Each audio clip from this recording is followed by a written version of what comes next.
Hello. Happy Thursday, everybody. Hello, hello.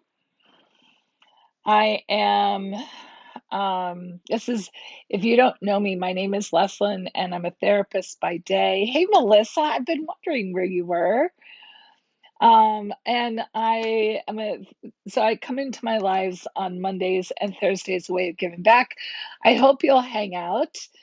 Happy Thursday to you and check in, ask questions. My lives are kind of either it's just me talking nonstop or it's me answering your questions. And I always find something to talk about.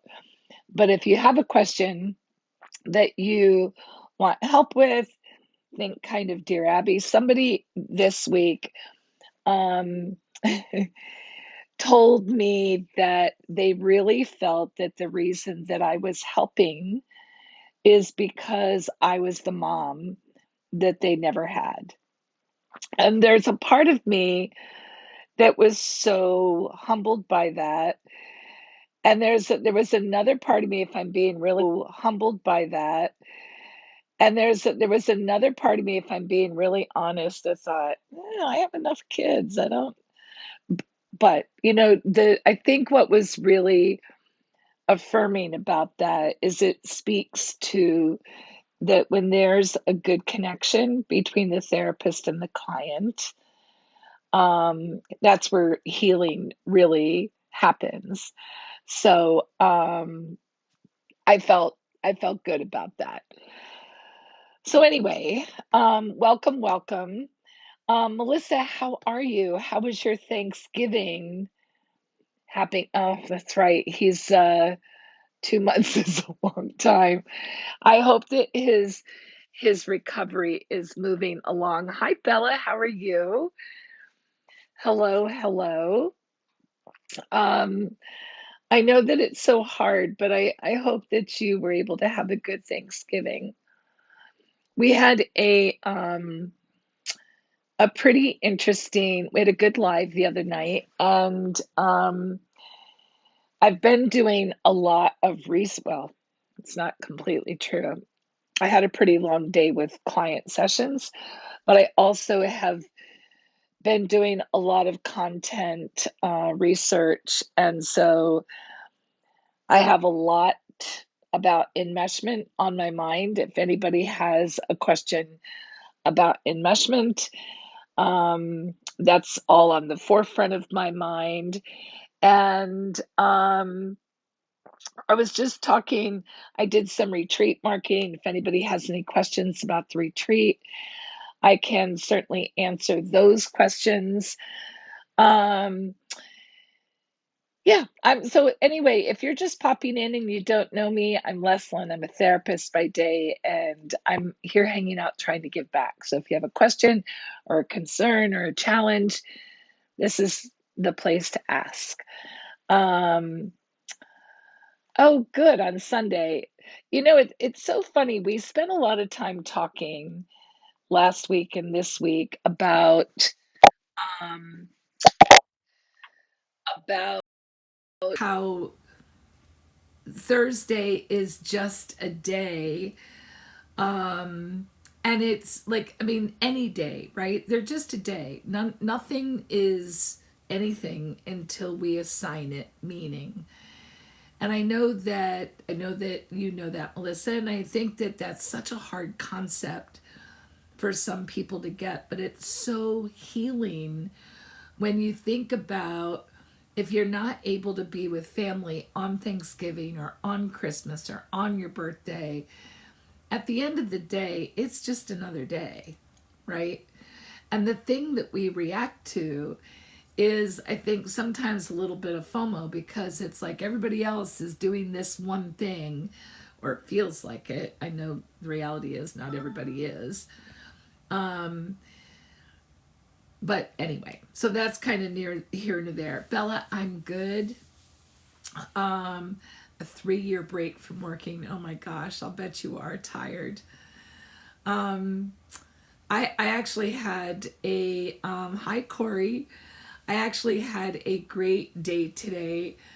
Um,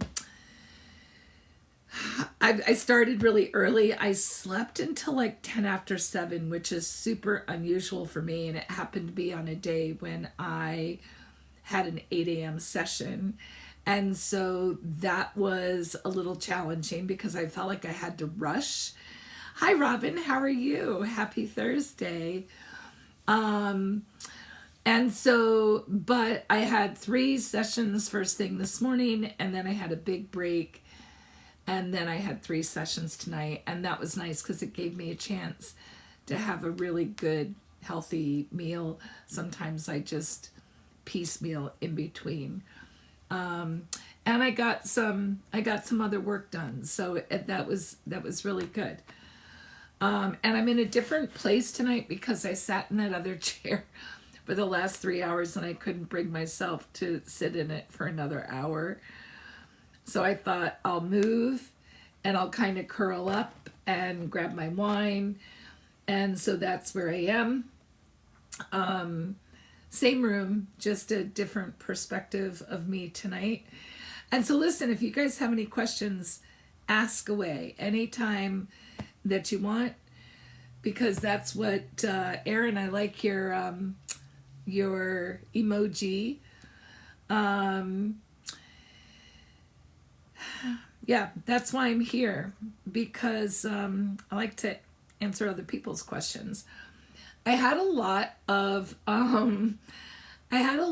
people seemingly this week talk about or kind of continue that conversation about family dynamics. It's really what made me think about enmeshment and to talk about enmeshment. If you haven't seen that video, I put up a video today, and I'll be talking for the next couple of videos about enmeshment and what that looks like and how to heal enmeshment, because there's so much discomfort in that. And I think most enmeshed families don't even know they're enmeshed until somebody points out how unhealthy it is. And I think that even in therapy, if I address enmeshment, the majority of the time, the first response is defensiveness, because enmeshment feels a lot like closeness, right? Enmeshment feels a lot like connection, especially if you grow up with it. It's probably how you define it. And so in terms of boundaries and parents, I think first and foremost, if you're close with your parents, that setting boundaries hopefully is not going to be a problem. Can you give me a little bit more information? Like, is there a particular challenge? And when you say you're super close, do you think maybe there's enmeshment happening there? Enmeshment is often defined as an absence of boundaries. And if you've grown up without boundaries, then setting them, I recommend typically starting really kind of small and easy. But I think it's always about having a conversation, saying, you guys, I love you so much, but I'm having a hard time really finding your future. They're always on your case. Oh boy. I love you guys so much, and I know you're trying to help and support me. I need to do this in my time. I really do. I need it. I am going to give you the benefit of the doubt and believe that your suggestions, I'm going to give you the benefit of the doubt and believe that your suggestions or your comments or whatever it is are a way of kind of supporting me, but that's not what's happening. They're missing the mark. And in terms of when they break boundaries,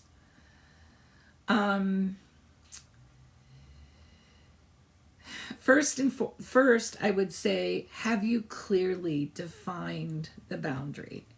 And if you're just now starting to set boundaries, you might have to tell them 4 or 5 times, because while you think it's clear, if that boundary has never been there before, it's going to be like a baby gate that you put up. And how many times do you trip over the baby gate before you actually remember that it's there?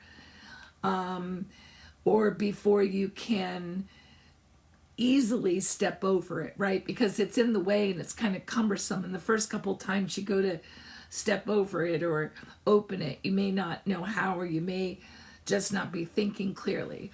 So think of a baby gate as a boundary. And when you first put it up, it's a little awkward, but eventually you get used to it. But the reason you get used to it is because it's there every single time you have to go up or down the stairs, right? So with that in mind, the first thing you have to do, thank you, Robin, is clearly define the boundary. It has to be as obvious as the baby gate, okay? Secondly, if there is a violation and you bring it to their attention, I think first, and I'll assume that this happens, first is, hey, you guys, remember I set that boundary and I really need you to honor it. Are you kidding me? Because they can be belligerent about it. They can be annoyed. Nobody likes boundaries, by the way. And somebody puts up a fence and I can't take my shortcut, I'm going to be annoyed. Right? By the way, my internet has been going in and out all day. So if I'm glitching, it's probably why. Anyway, nobody likes boundaries. So if somebody puts up a fence and I can't take my shortcut, I'm going to be annoyed. So if you set a boundary and somebody gets annoyed with you, that's probably a somewhat normal reaction. I would even encourage you to expect it. Now, how you respond to their annoyance is important, right? So you're going to respond by saying, I know that this is different. I know that this is a change for you, but it's really important to me. So the boundary is going to stay in place. Okay? If you're continually violating my boundaries, I'm going to sit down with you and say, listen, I need to understand what's going on. I asked you not to breach this boundary, and for some reason you continue to do so. Is there something that you don't understand? I think I need help with understanding why you would continue to do something I asked you not to do. It's pretty basic in that regard, right? I need help understanding why you would do something I've asked you not to do. If they tell you that your boundary is stupid or they don't understand, at the end of the day, they don't have to understand, right? The work I have to do is on myself and how I process these feelings. I see. And how you're processing setting the boundaries, how you're processing having to put the boundaries in place. I mean, I could probably talk about because your words fall on deaf ears. I think this goes back to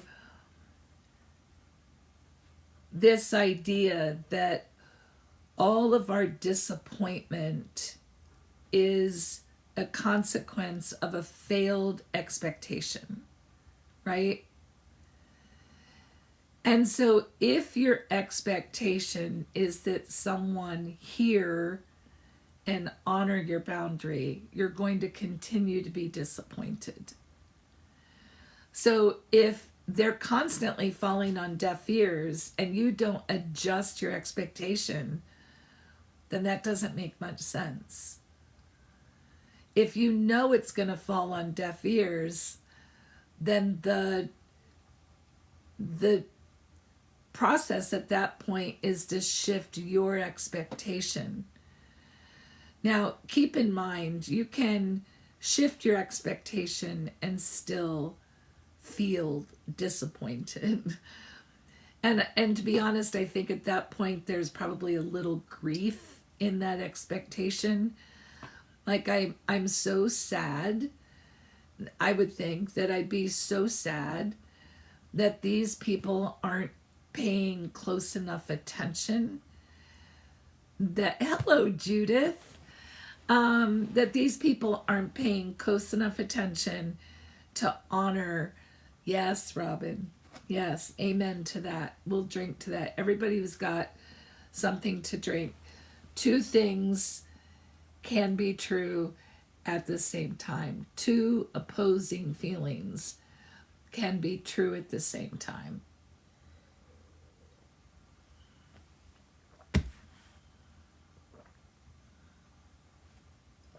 I opened a new bottle of wine before I got on tonight. And it's definitely the kind of wine, I'm pretty sure it's a Bordeaux.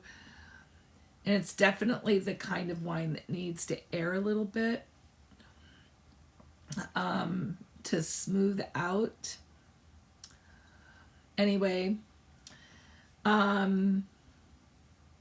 so essentially what I'm telling you is that I'm not sure it's the best bottle of wine I've had.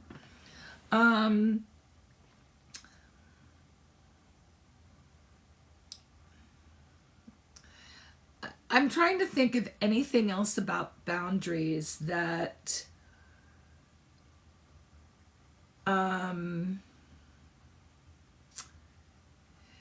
that's really pertinent. If you have a particular question about them, in terms for parents, all parents, at the end of the day, I believe most parents, if they're even 7 out of 10 on the scale of healthy, they want what's best for you. They may not know how to convey that. They may not know how to motivate you, and they may not know how to hold on to their own opinion. But if you can start the conversation with, thank you for loving me. Thank you for wanting what's best for me. Thank you for trying to protect me. But I need to do this for me. I need to work on XYZ. I must try Bardenurl. Moscato is a little sweet for me. I have enjoyed it in the past. But it's a little sweet. I need Moscato to be ice cold, and it needs to be a hot summer day with like a peppery salad or something. How do you change your expectations without losing the boundary? Ooh, that's a good question. So it's not the expectation of their behavior, it's the expectation, let's see, it's not, I'm going to hold the boundary, but I'm just not going to expect them to honor it. So I'm not going to be disappointed when they don't. I'm going to hold it. So imagine that let's use the baby gate as an example. Instead of saying, fine, Dad, just take down the baby gate, I'm going to say, Dad, the baby gate is there. When you trip over it, don't fall. Something along those lines, right? Like, Dad, you can't go upstairs. I have the baby gate there. Take that stupid thing down. Dad, I need the baby gate there. Oh, for crying out loud. I don't understand you guys. Dad, the baby gate stays.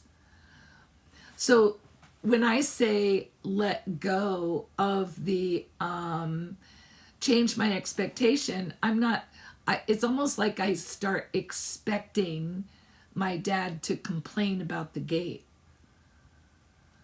The expectation is shifted on my end to accommodate the behavior, not to take down the gate, but to kind of, in my own mind, stop expecting them to like it or to know what to do with it. Does that make sense?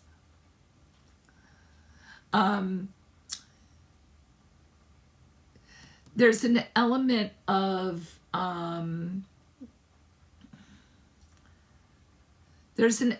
surrender on your need for them to see it the way you do. Oh, by the way, I couldn't find, hello Sarsha, thank you for that.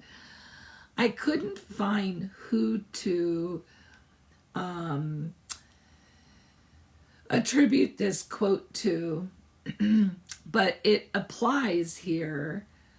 I heard Jen Hamilton say it in a video, and I even went back and kind of looked at, she posts a lot. Like, I think I looked at 20 or 25 of her videos to see if I could find the same video where I saw this quote, and I couldn't. So I must have seen a really old video when she had this quote, and I typed it in the way I remember it, and I still can't find the quote. And maybe I'm making it up, but this is what it is. Freedom is when you let go of other people needing to understand you. When you let go of the need for other people to understand you. So just listen to that one more time. Freedom is when you let go of the need for other people to understand you. And I'm not sure if I got that exactly the way she put it out there, and I'm pretty sure that when I heard her say it, she talked about who the original author was, so I don't want to pretend like that's my original work. If it's not, maybe in my mind I made it up, but I'm pretty sure I can attribute that to somebody that Jen Hamilton was quoting. And even if it was a little bit different, I think the way that I'm saying it is still really impactful, because so many times we argue and hold on and fight because we want to be understood.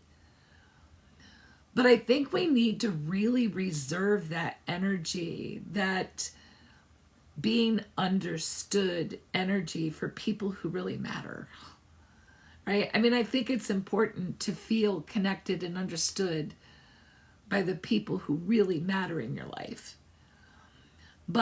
And at the time on the video, she was talking about somebody that was trolling her online, and I try not to buy into all the drama or get sucked into all the drama when creators, or even in my own videos, when it happens, when people feel like they need to come in and create all this drama. I get a hell of a lot, enough of that at work. I don't need it in my social media.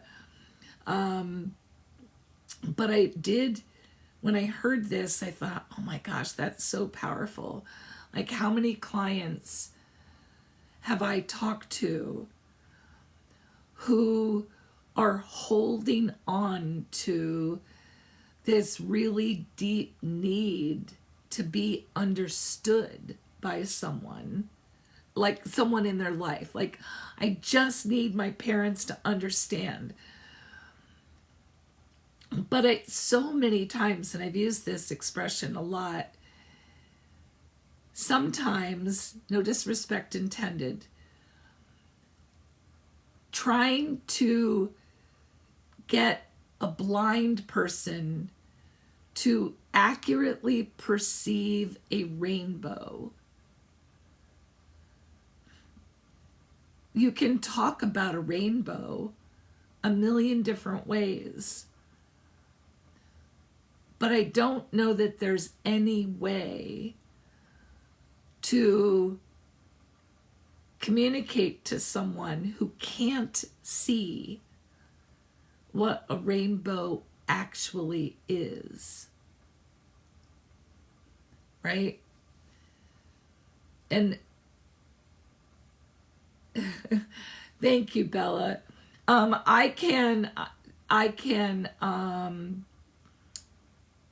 download it. I don't know where to put it. It's such a, when you download the recording, I don't want to just dump it into YouTube because it's, I guess I could. Because I think you asked for one last week too, right? I guess I could. I could just have a whole YouTube channel that's just replays of the entire live. Bella, I'm going to ask you to do me a favor and shoot me an email to remind me to do that. Because I have a YouTube channel and I can just dump it in exactly the way that it is. Maybe I'll do that. And then you can just pretend that you get me that whole time. Me and my wine drinking. Hold on a second. I just need to switch. That was somebody else. There's a demand for my info. Oh my gosh. You know what's interesting is I'm having those moments so strongly today of like this cognitive dissonance between those kind of comments. And this week I've had a number of people who have expressed gratitude for the work that we've done, which I'm always so appreciative of. And then I sit down to do something and I get frustrated by it, or I feel impatient with it. And that is in direct opposition to what I feel when people are telling me how, because in those moments I go, oh my gosh, Leslyn, what are you doing? What are you trying to accomplish? Blah, blah, blah, blah, blah. Like that whole imposter syndrome thing takes over. So anyway, I'm really struggling with that tonight, or this week, I guess. And so just saying, you often ponder something and wish you could go back and listen again. I mean, like what, Melissa? By the way, Melissa, tell me what you think of this idea. I think, hello, Mark, how are you? I think that I've decided that the level 2 retreat is going to dive into inner child and shadow work.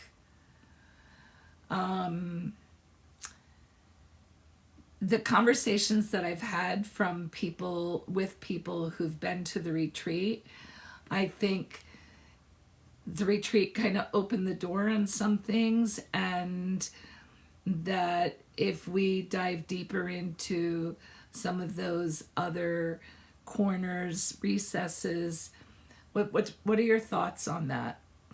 By the way, the registration for the spring retreat, which is you would okay, well, I'm gonna do that. I mean, you're like the third person who has said that, so it'll be next fall. Just plan on it being next fall. And I'm going to build that retreat. I think I'm going to require that you have attended the first retreat. Hello, Lily. And so I'm going to have to figure out well, I'll only invite people who've been to the first level retreat. But progressively, if anybody's interested, level 1, This Is Me weekend retreat. The next one is scheduled for March 14th through 17th. It's 20 hours of direct coaching for me.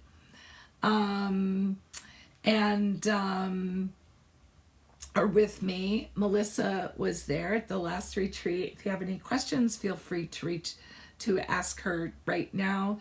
She's always so gracious with answering questions. And then, every time I host a retreat, people are saying, I want to come back. I want to do another one. And I've been really trying to formulate what that would look like. And I think that I'm really going to focus on inner child and shadow work, and really, which is much more therapeutically oriented. So, that being in mind, if we thought the first weekend was intense, this second level might be more intense, but even more powerful. And I think that's very exciting to me. I have been, well, Robin, just, you know what? I always, if there's space at the end, I almost always run a pretty big discount. So, just save your pennies and plan for it. I as it gets more popular, I don't expect that there's going to be that kind of availability. There are only 6 bedrooms in the house that I rent. Yes, exactly. And so, it's a small group. Several of the people who come from local spaces. I just started advertising locally. So anyway, long story short, it's really powerful work. And 2-3 years from now, I'm traveling and doing the retreats in places where people don't have to spend so much money to travel. It's just that I have an energy. I mean, like, I really have. Yeah, exactly. And, that's an option too. So when you go on the website, there is a payment plan option available. Right now, there's also a 20% off coupon. I don't know if the Tilt fam got that. So it's holiday 2024 is the coupon price. It's 20% off. And, that's a $200 or $300 savings. So I don't have registration open for the fall of 2024, but Robin, if you need to push it out that far, just reach out to me. And I'm happy to set up something so that you're kind of saving for that as time goes on. Anyway, that being said, yeah, exactly. No pressure at all. That being said, it's just something I love to do. It really is where my passion lies. Yeah. So were there any other questions? Did I answer everybody's questions about boundaries?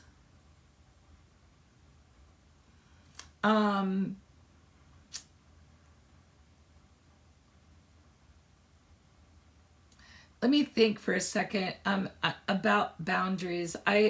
It's funny because boundaries, how to set boundaries is one of the micro e-courses that I'm prepping.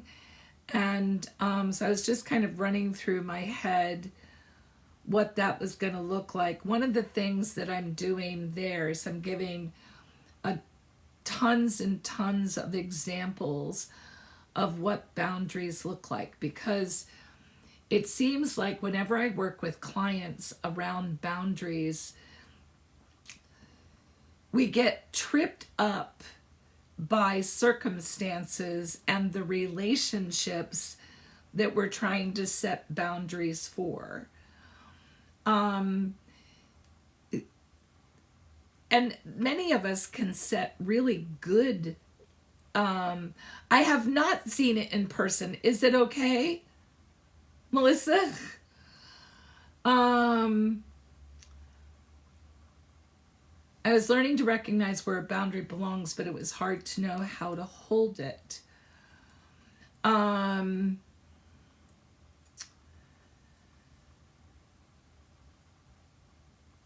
Melissa, I'm dying to know what it looks like. Sarsha, you're learning to recognize where a boundary belongs, but it was hard to know how to hold it. First and foremost, I think it's about making sure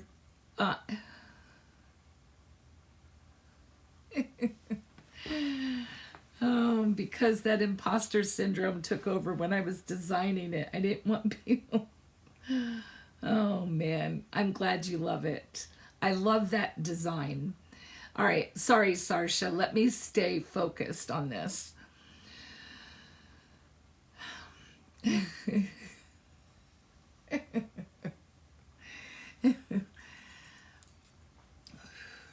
Okay, Sarsha.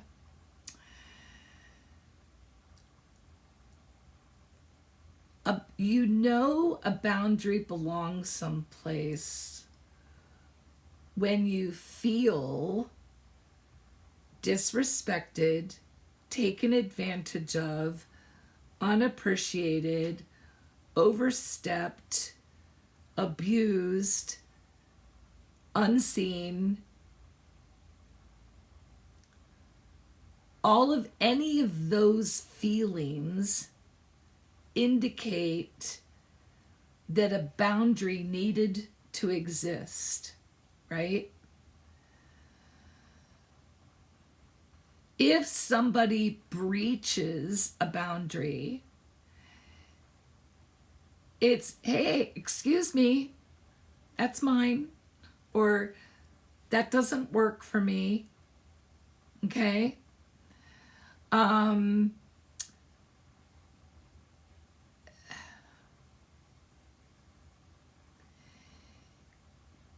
That doesn't work for me. I think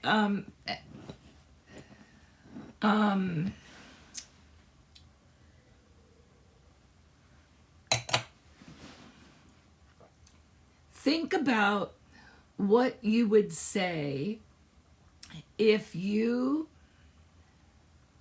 put your backpack down and somebody came over and started to unzip all the pockets. What would you say?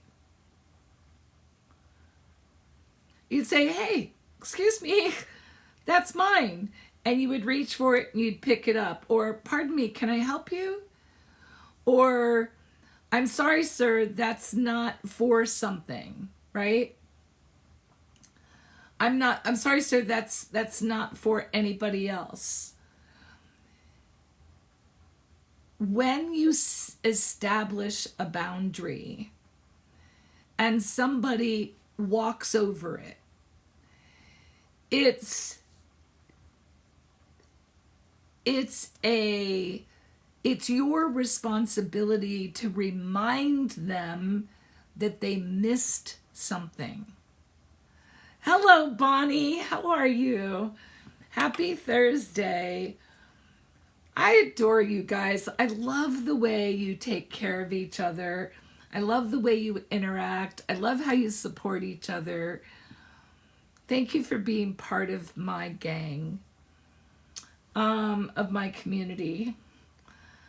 Does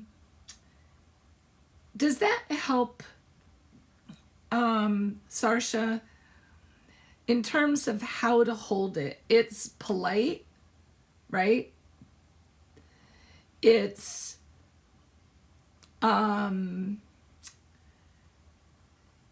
first and foremost, I want to encourage you to be polite. Hey, excuse me. That's not going to work for me. Hey,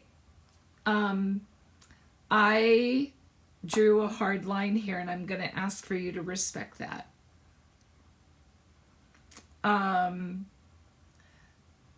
really, really sorry to disappoint you, but I cannot. Or I said no. Or I'm not going to go there. Okay? Consideration, yes. They missed something you can draw from this. Good. Yeah, it's kind of like, I'm sorry, did you not see the sign? Although it's not the sign. Do you not remember? Right? It's, you start with consideration. If they continue to do it, I'm going to suggest you go to confusion. I am so sorry, but I'm confused. I don't understand why this keeps happening. I thought I was super clear. Do you need clarification on something? So confusion / curiosity. Consideration first, confusion or curiosity.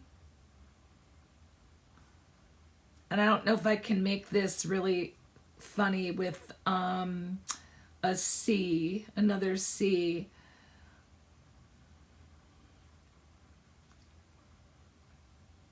I may have to think about that for a minute.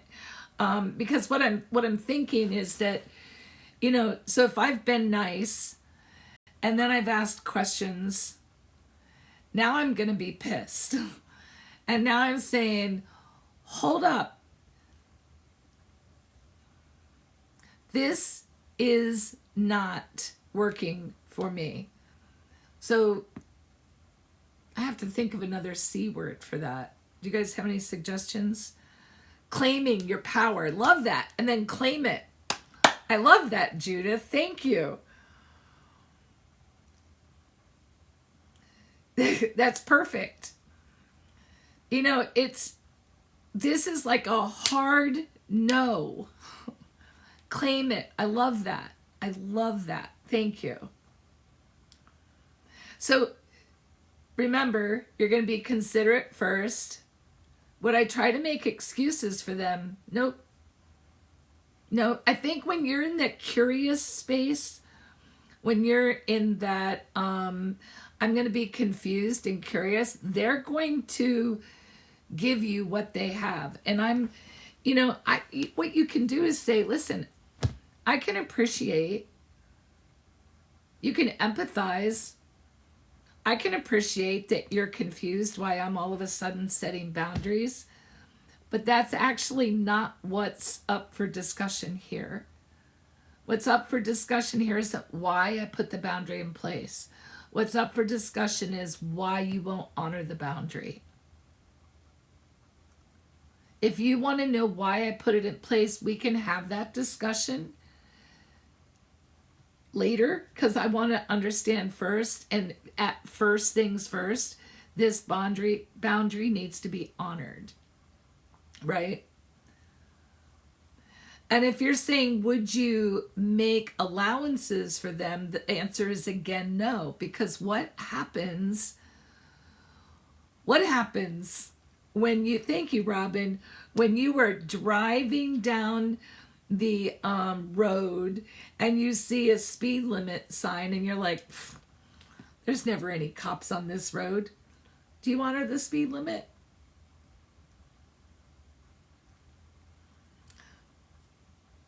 You know, what happens when somebody says they put up a sign, no turnarounds here? Do you drive up to the next driveway or do you turn around anyway? You know, depending on how much of a rule follower you are, you do it anyway. And so regardless of the sign, if nobody's out there enforcing the sign, people are going to take advantage of it. So no, I'm not. If I, and we're talking really about people who abuse boundaries in the first place, right? So if people are going to abuse boundaries in the first place, they're not getting passes. A pass just gives them permission to disregard my boundary. That's important to understand. I have a whole podcast about passive permission. And passive permission is one of these things that drives me crazy. And we all do it. I do it. We all do it. Passive permission is when we avoid confrontation and people get away with something that's a violation of a boundary in most cases. And they get away with it because we don't want the confrontation, so we just let it go. But what we need to understand is that when we let it go, we are literally giving people permission to ignore the boundary. You are giving them permission to ignore the boundary.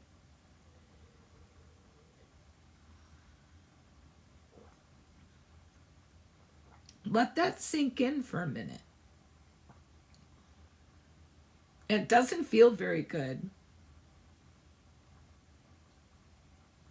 to think about it that way, but it's true.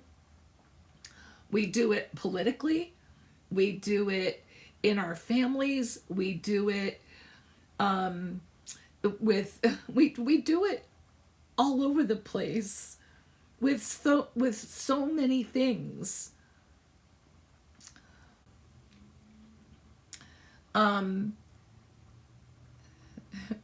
I can see that my connection is going in and out. Anyway, I hope that came through, because and if you have any interest in the podcast, I think if you go all the way down to the bottom of my link tree, the podcast is there. The link to the podcast is there. It's on Spotify.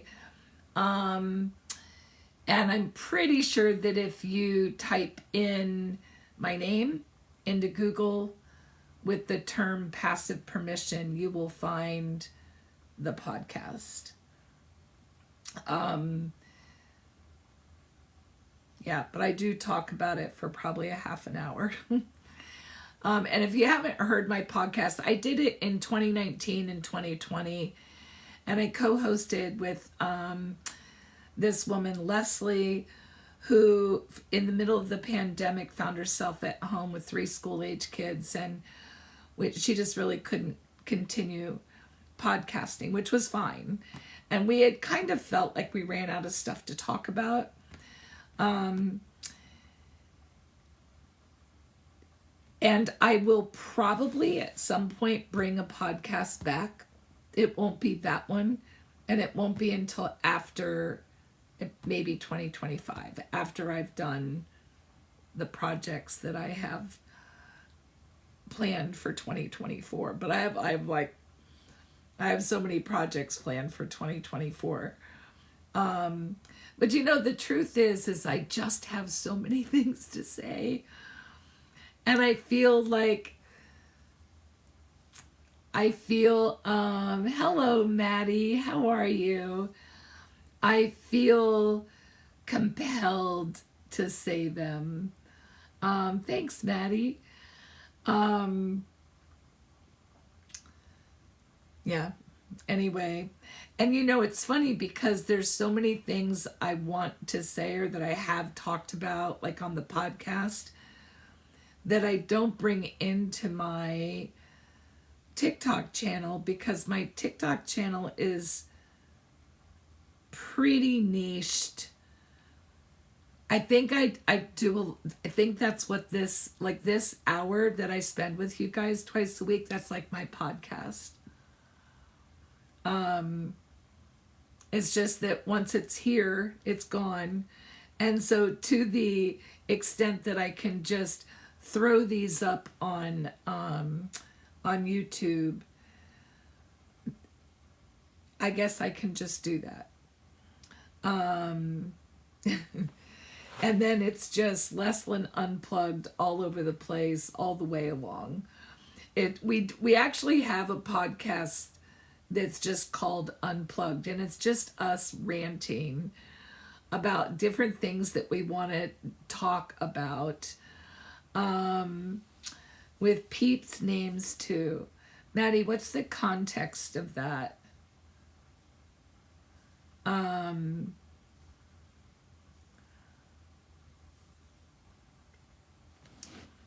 I don't know what the context is.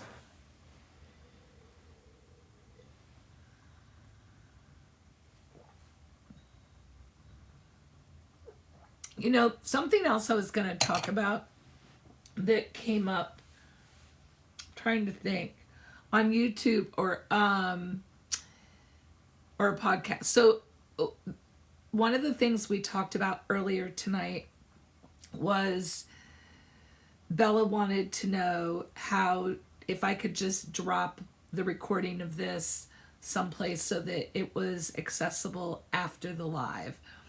And what I said that I would do is that I would try to remember to start dropping these into YouTube.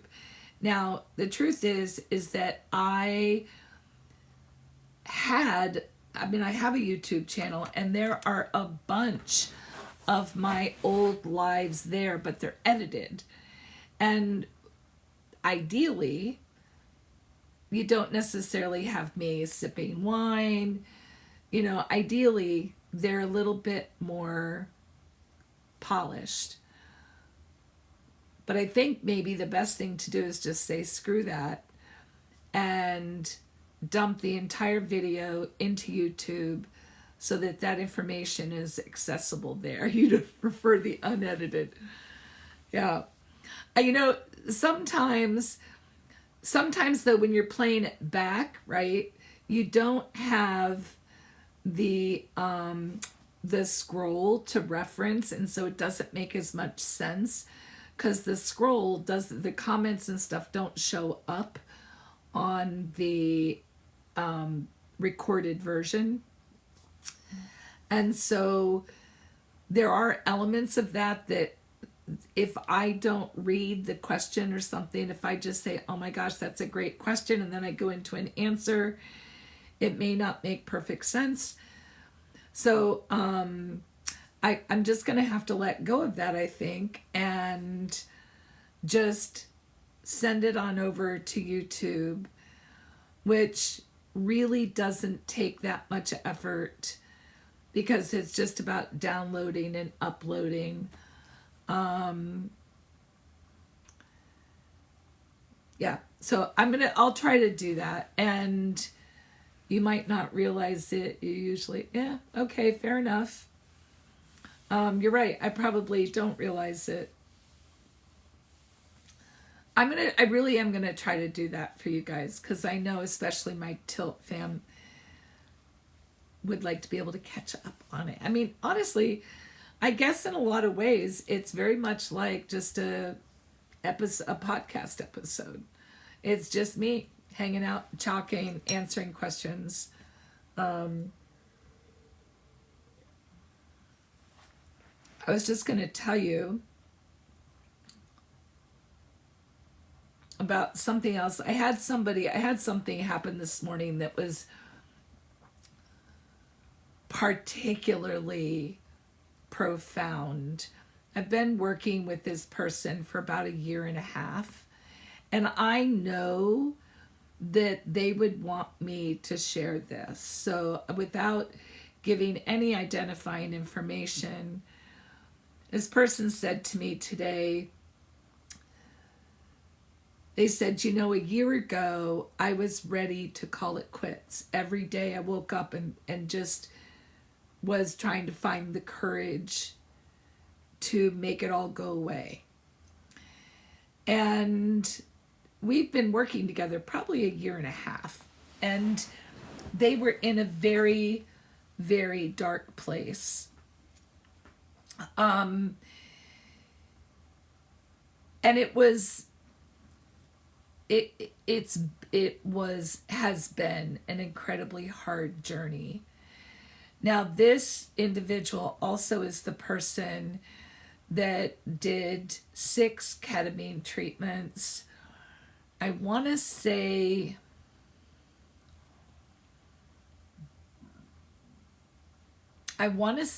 in August and September. This is November. It might have been July and August, or it could have been even a little bit earlier. I can't remember exactly. But honest to gosh, the short-term consequence of the ketamine treatments was amazing. So it's not discouraging. Let me back up. So a year ago, they were in this really dark place. Fast forward like 8 months and they decided to do ketamine treatments. And the short-term impact from ketamine was amazing. Now, what's important to know, the ketamine treatments, in my opinion, created an opening for the therapy to pour through. So prior to the ketamine, it was like a dry, like a sponge that was in a plastic wrapper. Like there just didn't seem to be any absorption capacity, right? The ketamine like tore off the wrapper, and all of a sudden therapy was starting to get absorbed.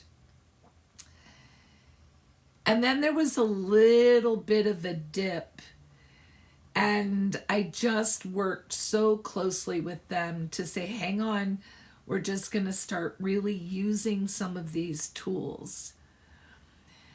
And the last month has been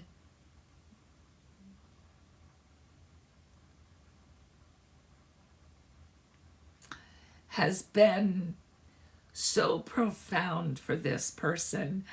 Olivia, oh my gosh, hello. I'm doing well. I hope you guys all had a really good Thanksgiving.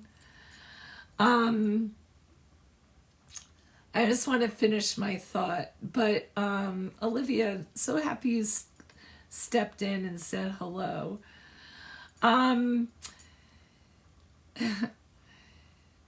Please tell everybody I said hi. Okay, so this person just has had this exponential growth, and our sessions are usually on Thursdays, and last week, Olivia, I'm so happy for that. Good. Last week we skipped because Thanksgiving was on Thursday, and I took a deep breath, because when I said, hey, do you want to move it before or after? And they said, no, I think I'm stable. And I'm like, okay, that's a good sign. And then today there was a smile on their face. And this, you know what I heard this morning? I heard this person say, I'm proud of myself. And I said, when was the last time that you remember saying that to yourself?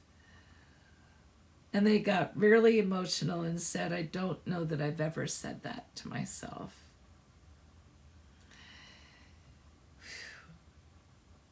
That was a really big moment, right? Just a really, really big moment. And I think I know the reason that they would want me to talk about this is because, first of all, they wanted to shout from the rooftops about ketamine. And they volunteered to talk to anybody who was going to consider ketamine treatments. Now, short note about that. I really discouraged them from doing the DIY ketamine treatments, and they had the resources to go to a ketamine clinic, which is not, I mean, it's definitely more of a privileged treatment, but there definitely was a difference.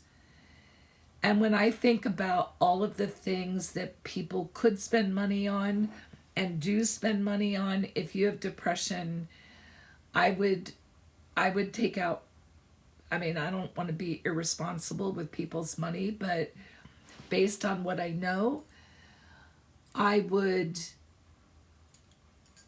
go into debt for that kind of success.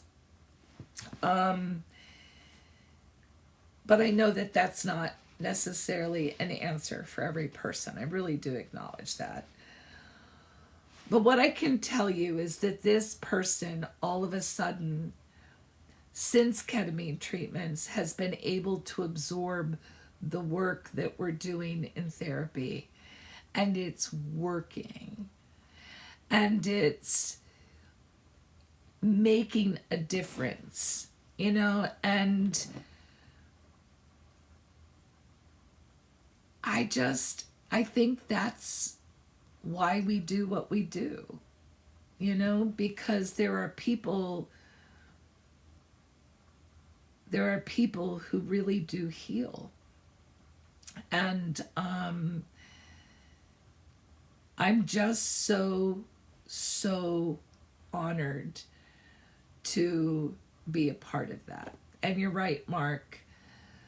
Being able to say, I'm proud of the way I did something, especially if you've never really been able to do that, is pretty great. It's pretty great. I wish that for all people, because I think that's self-validation, right? And if you're validating yourself, that means if you're teaching yourself how to validate. There was something else. What was it this week? Oh, that's what it was. I had another scenario where somebody was really grateful for a tool that I had taught and spent some time. And it's always so great to hear how people are putting these puzzle pieces together, right? Oh, gee, I can self-validate, which means that, and in order to self-validate, I have to be aware, and then I have to understand what my regulation response is, and I have to be able to regulate that, and then the outcome is different. Holy smokes, who would have guessed if I behave differently, the outcome's going to be different?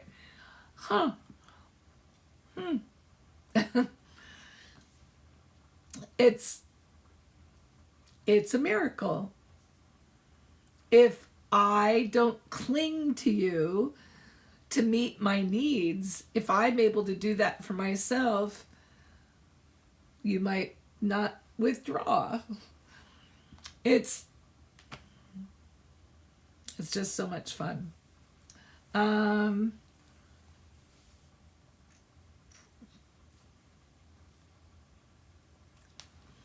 Thanks, Liv.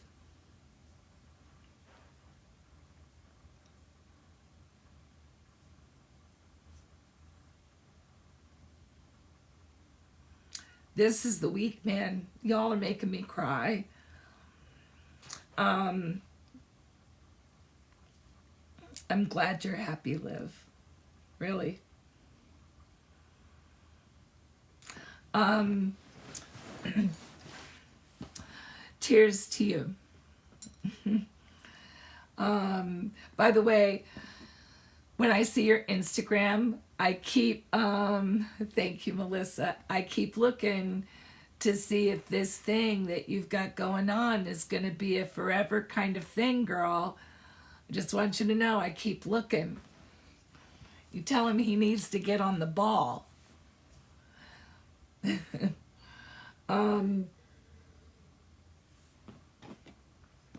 Anyway,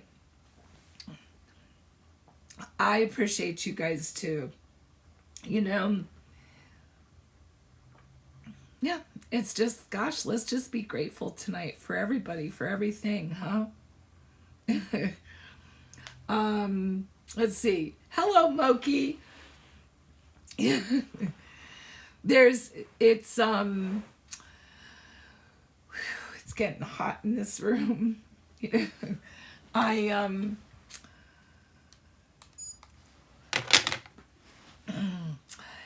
I I think I do better. I'm just gonna let it sit there. Oh, that's what I was gonna talk about. Funny. Tilt family Thanksgiving. That's right. um I was gonna it's so funny. The reason I just said I think I'm just gonna let it sit there is because another topic that came up a lot this week was learning how to sit in discomfort. And as I talk about quite a bit on here, I still really struggle with imposter syndrome and this idea that people think more of me than I'm capable of delivering. And that has nothing to do with any of you, so don't internalize it.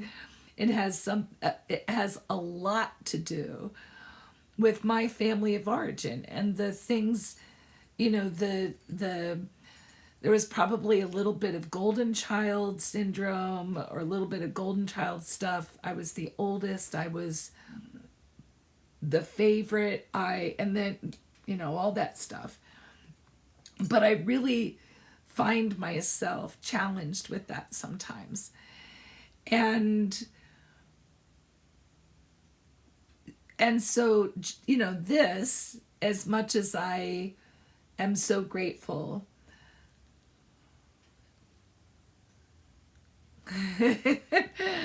awesome, Liv. I'm so glad.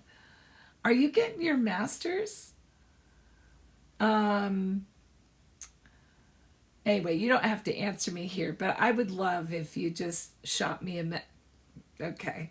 Just shoot me a message so that girl, I'm so proud of you.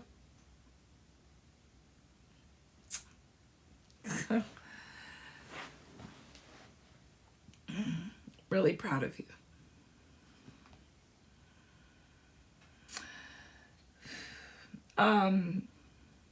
Wow, what is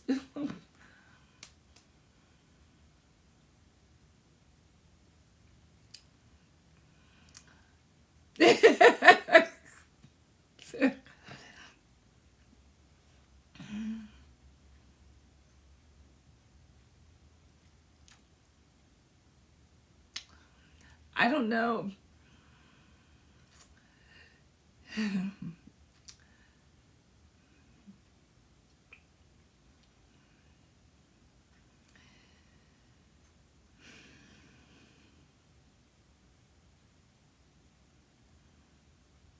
They really are. All tears are healthy tears. Actually, I think all tears are healthy tears. And it's what I was trying to say is sitting in the discomfort of things is really, really important to learn. So our instinct is to run away from things that don't feel safe.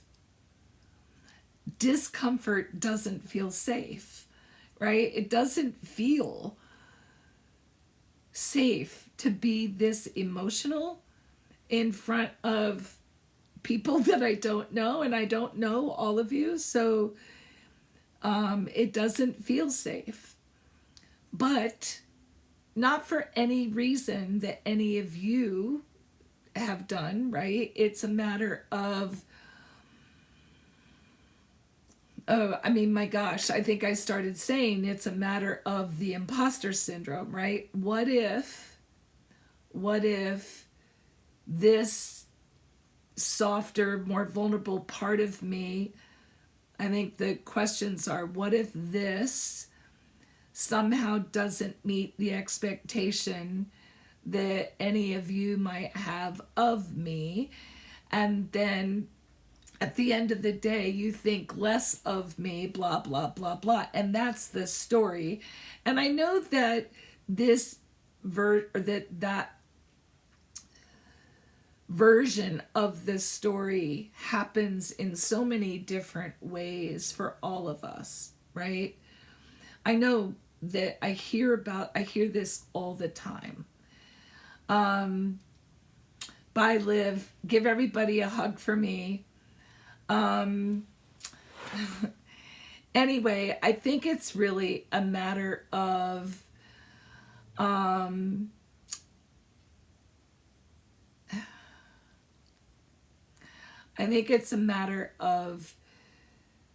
being able to just ask yourself the question, why am I uncomfortable? Right? What is it about this? What is it reminiscent of? Because the truth is, I can't see you, so you have to know none of this has anything to do with any of you. All the stuff that I'm feeling has to do with what this represents to me, which is based 100% on something from my life, not yours. And I think it's so, oh, Judith, oh my gosh.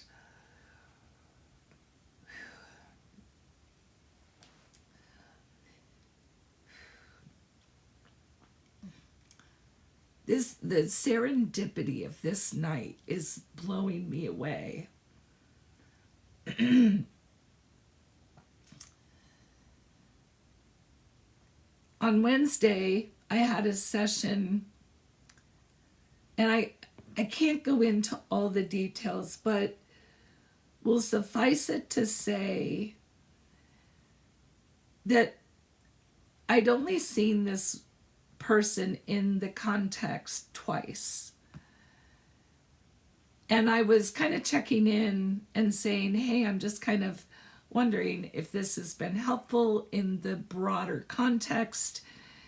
And their response was, absolutely, I feel like you really get me. And then somebody else in the conversation said, you are the mother that he never had. And then he went on to expand about that. And so, Judith, I think your comment is so appreciated. I appreciate your comment so much. And it's so serendipitous to really all these things that have been coming up this week. And so I'm so grateful. What's funny about it is that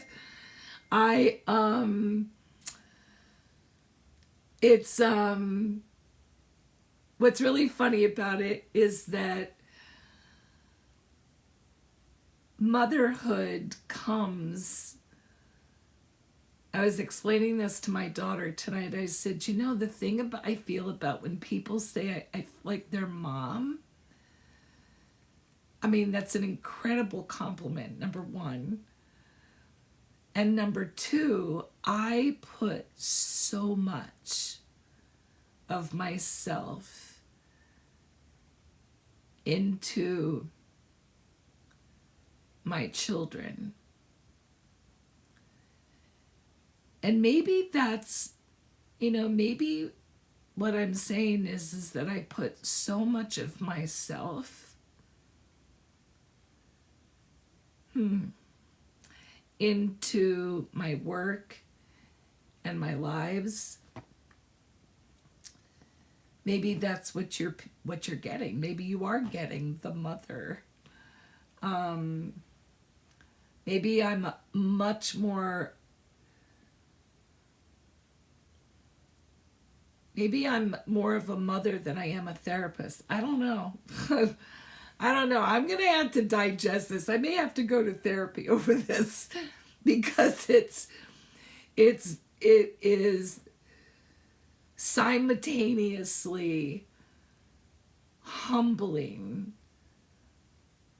gratitude evoking, and like, wow.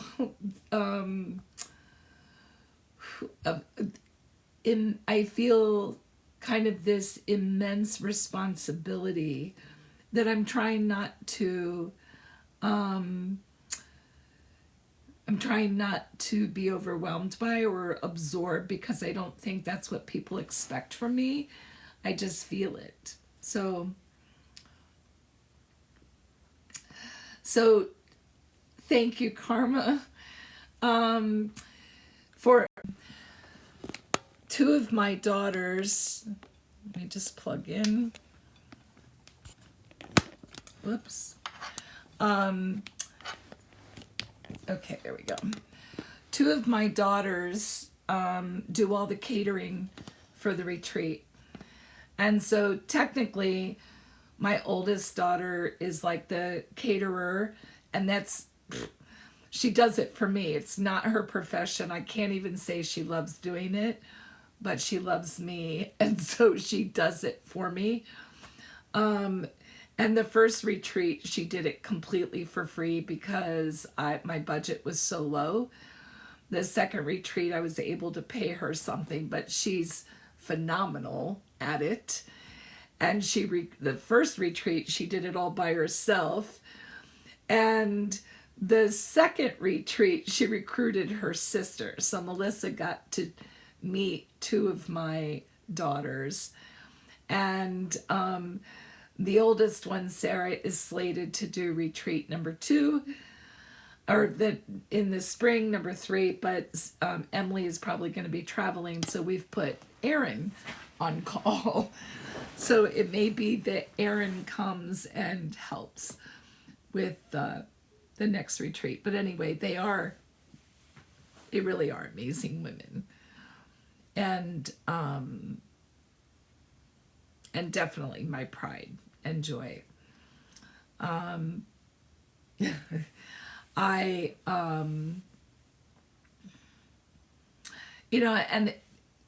it's interesting when somebody comes into my life and identifies themselves as somebody that I used to work with. I'm just so humbled by that, because they're identifying themselves, and I don't know. I am so humbled by that. So, you guys, I think I've had enough tonight. I think this is what a boundary looks like. I'm going to set a boundary. I'm feeling super emotional. And I think I just need to have some time to process that before I go to bed. So, thank you for being here. And thank you for your kindness and know that I appreciate you so much. So I will get this over on YouTube. I'll get the last, I think I have 6. I have access to 6 or 8. And